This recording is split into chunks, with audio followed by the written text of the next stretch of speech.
Welcome, welcome, welcome. This is Edna J. White, and you are on Wounded to Wonderful Talk Radio.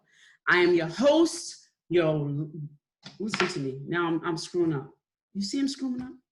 Gotta end it. Oh, goodness. I am screwing up. And I just said it to you guys. But anyway, we're going to keep going. I am your host, Edna J. White. I'm your life purpose coach. And today, you are at the destination to have real life talk with real things that we experience in real life, and we are going to be empowered by the experts we talk to today. So today our guests are experts, business relationship, I don't want to say our coach, I'm going to call her a coach, Melinda Roth Epstein. And then we have our poet, Lizelle Powder. Today, we're going to be talking about relationship values and how to know when to move on. That's the really great thing, how to know when to move on. And that includes family, friends, and romantic relationships. So I am going to hand it over to our experts today to introduce themselves, starting with Melinda. Can you start? Sure. Hello. My name is Melinda Roth Epstein, and I work with mostly businesses, but it works for personal relationships as well. And I help them nurture those relationships that they have and the ones that they want to have. So that's basically me in a nutshell. In a nutshell. That's me in a nutshell. That's a big nutshell, though. You got it. It's bigger than a walnut. Bigger than a walnut. Lizelle? Hi, my name is Lizelle Powder. I'm a poet, an artist, an author, and basically I work at SUNY Westbury School. I'm a staff assistant there. Thank you. Okay, all right. So as you know, they're experts. Lizelle didn't tell you, but she's just been featured in a magazine on the cover with a red dress on, thinking that, she looks really good, really good. I'm really proud of her. She had a lot of obstacles, as most of us do, but she pressed on and she kind of did it. And wink, wink, she is my client, and I do fuss at her. She will tell you. I'm a hard taskmaster, and she's done great. And Melinda, I met her on some amazing networking event that had a chef there, and it kind of caught on fire. But before it caught on fire and we had to leave out of the room, Off the alarms, yeah. we kind of connected and we were cracking up laughing like we knew each other forever. So thus the relationship sparked and we took off and we kind of hung out together, and that's where we are right now. But we want to get started on talking about relationships, the relationship values between families, between friends, and between romantic partners.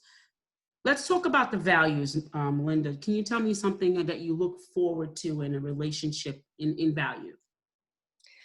Well, I've been probably spending the past year kind of working on me. Right. So probably one of the best things that I could say would be, and it works in business and in personal life, is to be the best version of me or you that you can be. So that's a value that's important. I've learned through my 64 years of living, almost 65, that I have to take care of me. Sometimes it doesn't always look good. Sometimes it's not the easy path. Right.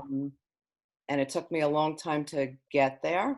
Right. But it's so important, because if this is not good, I can't help anybody else in any way, shape, or form. My children, my friends, my family, my coworkers, my clients, I can't do it. So that's a value that's important to me, and anyone or anything that would compromise that is going to be like a red flag for me.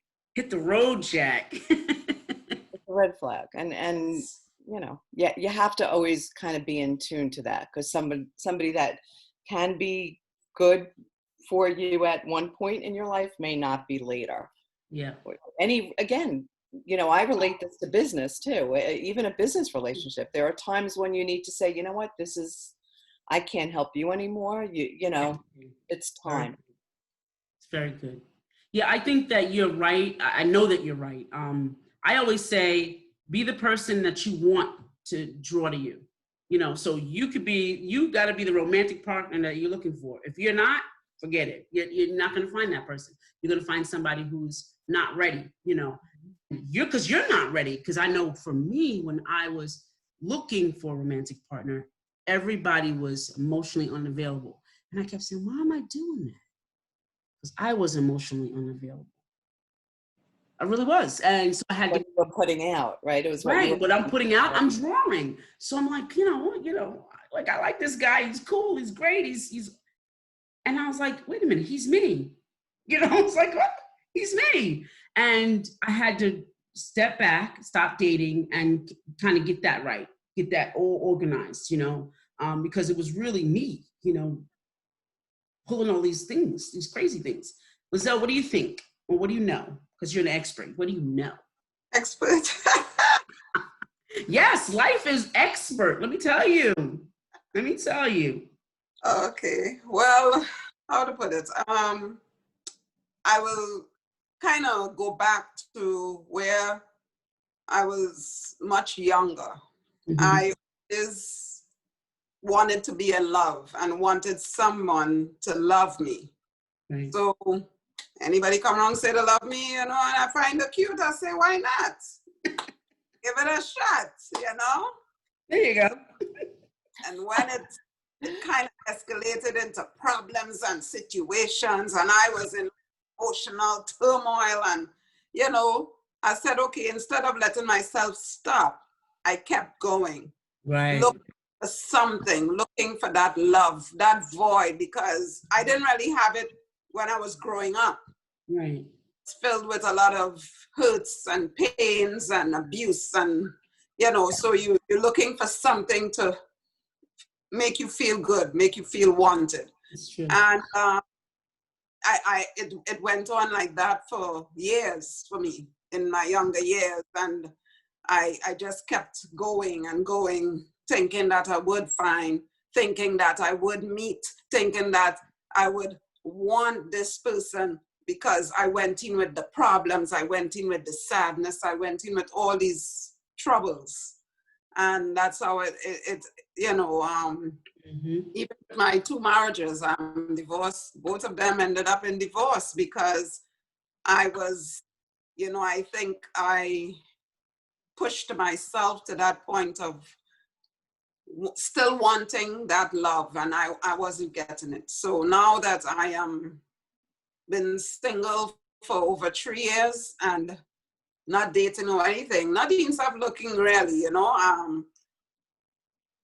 I'm taking time to develop me, more of me, because I don't want to go into another relationship with baggages, with problems, with sadness, with fear and all this thing. When I go in to meet this Mr. Right, he have to be on the spot, you know? He has to be hot, he has to be ready, because I'm coming. Girl, you know that's right. Okay. I say that about myself. I say that, you know, and I have been saying that for years, that they have to take care of themselves like I take care of myself. You know, have to, you know, care about things, care about people, care about animals, just have like some values coming in. And, you know, it's important to have that meeting of the minds, because I remember going on a date. Tell the story. Don't kill me, guys. I went on a date meeting this guy, and he was like a little bit older than me. And so, of course, I go and I like to dress comfortable. I don't look bad. I look good. And I don't wear heels. I'm not wearing no heels. So don't ever get it in your head. So I go in and I'm dressed for him. He's like, oh, he looks nice. And I look at him. I'm not kidding you. He looked like my grandson. He had the backwards hat on, the jersey, and like slouching pants and the sneakers, and I'm going, this is not good. This is just this is how my face, again, I give you the face of the eyes, here you go, this is not good. And so, we didn't even get to the table. Okay, we didn't leave it at the table, and I'm already, I know it's not gonna work. I just know it. Yeah. Okay, you know, so I sit at the table, I'm talking to him, and so he says the proverbial thing, oh, you're so well-rounded. And he says, listen to this word, well, what do you need me for? And when he said that, wrong question, because I already decided that when I first saw you, it was a no-go. Okay. I played it through. We said goodbye, you know, and everything. I go, he says, oh, where's your car? And I said, oh, it's around, you know, we walked around. And so as we walk around, he said, oh, there's my car. It was a 1964 Cadillac with gigantic rims. I said, I'm dating my son. And I'm like, you know, I mean, the rims weren't like, you know, if it was a classic, it's a different story, but I'm talking about the rims. The car was way up, and I'm going, I just don't want him to get in the car and turn the music on because I'm going to be totally embarrassed. But you know, we're talking about knowing, you know, that doesn't fit in the category. And another date I had, the guy ordered water. And I'm going for the gusto. I'm ordering my drink, you know, give me some spinach, you know, give me all of this stuff. I got like plates in front of me. And I said, what are you ordering? He said, I'm going to have a soda. And I'm like, okay, this is not going to work either.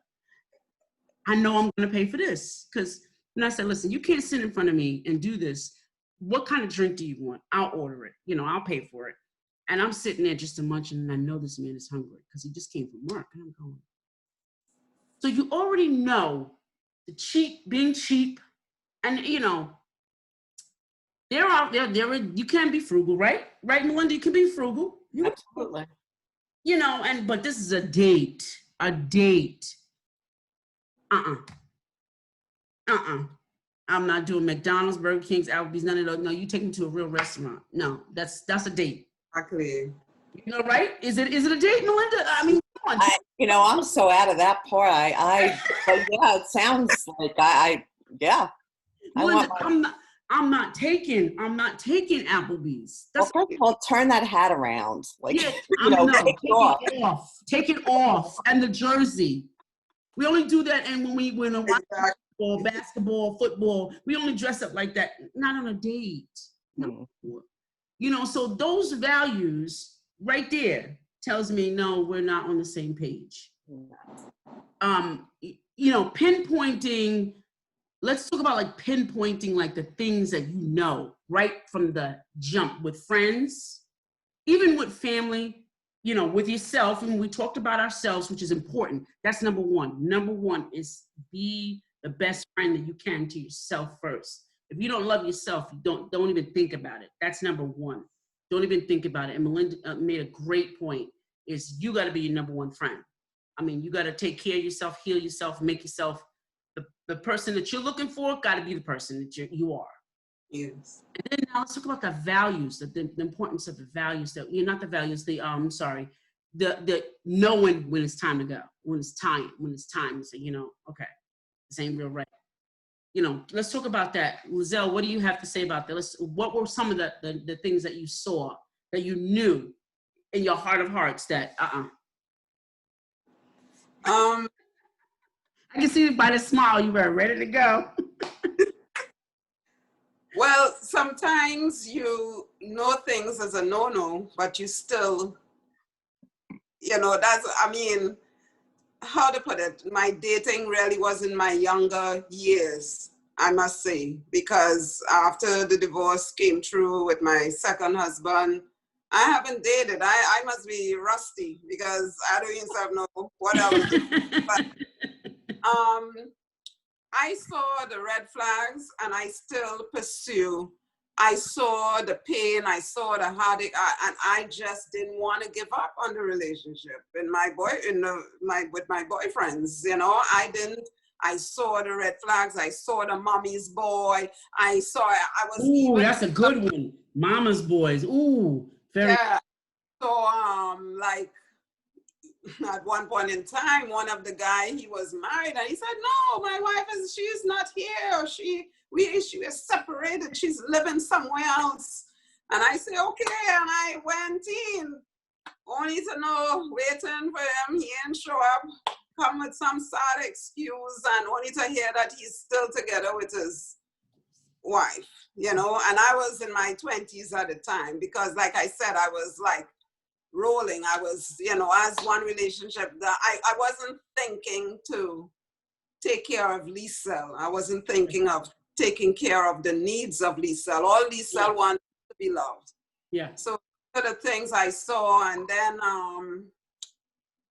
even when we have to go out, there is a savannah in Trinidad where you go around, it's like a liming spot. You get doubles, you get all the different delicacies, and that was one of the spots one of them wanted to take me to. A doubles, Pelori, hello, we had to go to a nice restaurant and eat. I don't want to go and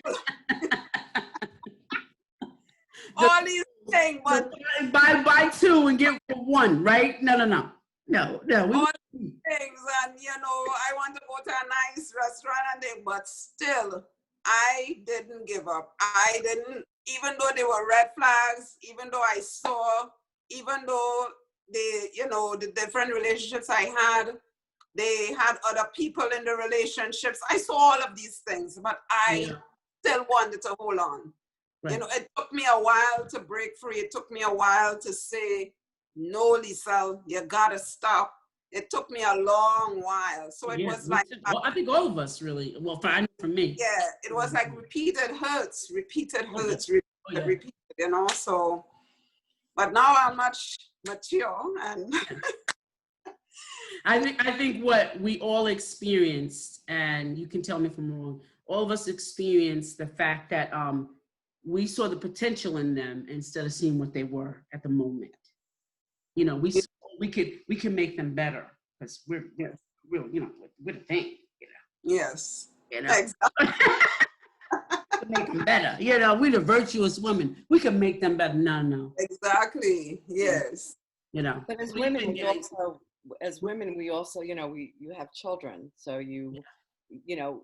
Yes, Melinda. You spend all your time. What are we doing? We're taking care of everybody else. Yes. Right? So exactly. You know, the house, the what's for dinner? Everybody watching you. That's all your energy. Right? That's perfect. That's perfect. Right? All your energy, everything goes to that, to the detriment and sacrifice of yourself.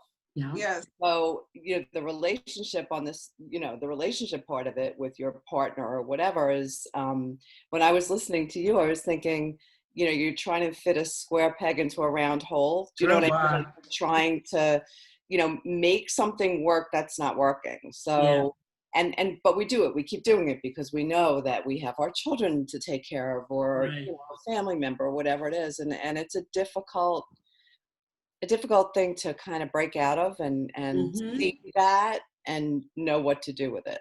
Exactly.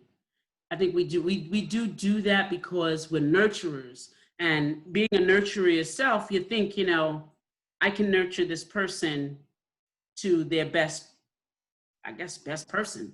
And really you can't. Yes. You really have to say, you know, he is or she is their own person, period. That's it. Right. And you got to take it for what it is. I know Oprah said, when they show you who they really are, believe them. We didn't believe them because we were just a hurt child, just rolling along a hurt. Yes. That's really what we were. We were hurt. Our inner child was so hurt, even though we were 20, we were 10 still trying to get that love. Yes. We were 10, you know, whatever time that we were traumatized, we were trying to get that love. We were just, okay, the next one. You know, for me, I was the one that froze everything. I like, you know, I ain't talking to him because, you know, I got the syndrome. I could do this all by myself. Liar. It was a lie. It was, you know, you can't, you know, you want someone to love you. That was just my mechanism to, you know, yours, Lizelle, was like kind of like just one comes, okay, he's gone, okay, get another one, you know, like that. and then, or just like kind of like go with the flow and Yes. goes out, like keep going and like, this is like not gonna happen. And it's gonna come to an end. My situation was like, I'm a strong, independent woman. Liar. I was a liar. I am strong and independent, but I wanted a man. Okay. I wanted a man. So don't get confused. Don't get confused. I was lying to myself and using that as the face of why I was single and why I didn't, do the work to get myself together. So, moving on, I knew that I was the one not moving on. I was the one not fixing myself. For me, it was me. It really was me.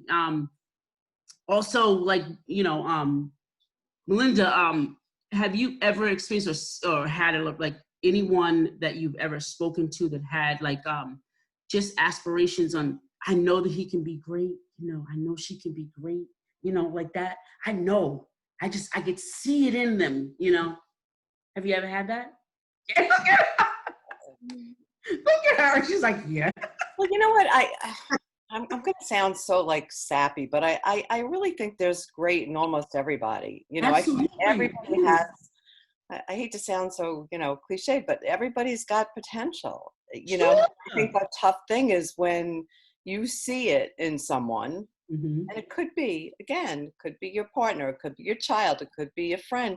You see it in them and they don't see it. And you just want to like, you want to take them and say, but don't, you've got these abilities, you've got this talent, you've got this gift, share it with everybody. And they just, shut themselves down. So yeah, I definitely think I've seen it in people that, are near and dear to me. And sure.